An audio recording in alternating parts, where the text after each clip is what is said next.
We all teach our kids to say please and thank you, but now some teachers are saying please has no place in the classroom. It's part of a new teaching method called no-nonsense nurturing, sparking quite a debate in North Carolina. ABC's Lindsay Davis has the story. The movie Kindergarten Cop shows us just how easily a classroom can get out of control.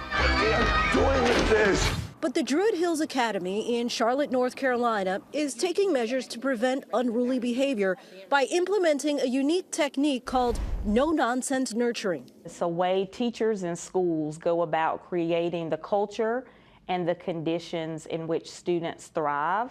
Proponents say it bolsters a culture of collaboration and support. We saw firsthand in Janisha Alford's 6th grade math class. When X is 8, what is Y? Go. Before, I would tell students to come in the classroom and do your warm-up. Now, with no-nonsense nurturing, I say, when I say go, I want you to walk into the classroom, grab your warm-up off the bookshelf, your voice is on 0, you're going to sit down in your seat and you're going to complete your warm-up, and you have 5 minutes to do that.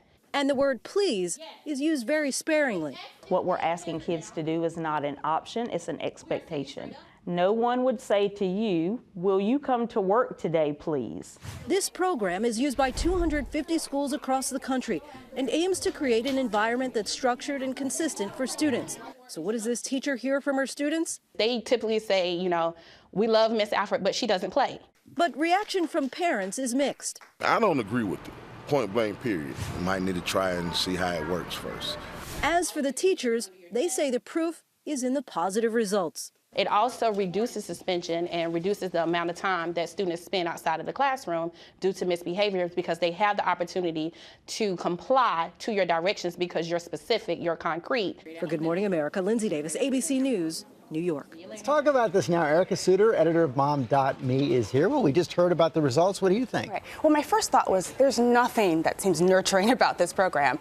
But if you take a look at communities or teachers who are dealing with very chaotic classrooms, or maybe there are discipline problems at home that are carrying over into the classroom, this can have a positive effect. And that's what we saw a little bit of in that video.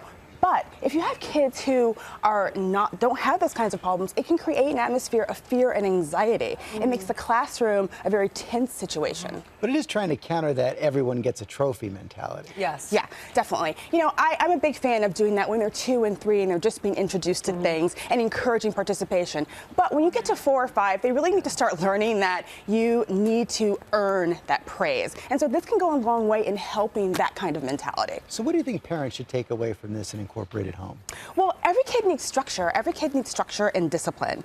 And you want to make sure that you're putting rules in place and that they know that they have to follow those rules. But I don't see anything wrong with saying please and thank you. I think the first time you ask is a please. And if the child doesn't listen, it's I'm not going to ask you again. Exactly. Right.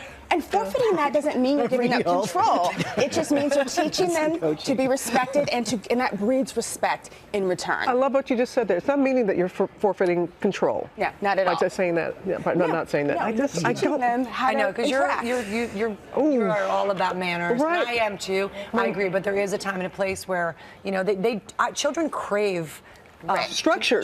And control, and knowing that they have somebody who's in control of the situation. Exactly. And saying, please do this, is they take advantage. Maybe it's how you say. Yeah, I was going to say, you can communicate. It's not an option. It's still be polite. They know they have to do it. They have to follow rules, and there should be penalties in place if they don't. But I do appreciate that they are trying to do something, that they recognize, the school recognizes there's a problem, and they're trying, it's a creative solution for them, and if it's working for them, Right. You just want to make sure it doesn't discourage kids who need help from asking for help, or you want to make sure the kids are able to ask questions and facilitate a classroom discussion. All those things are still important, even if you need kids to follow the rules. Rich discussion. Thanks, Erica.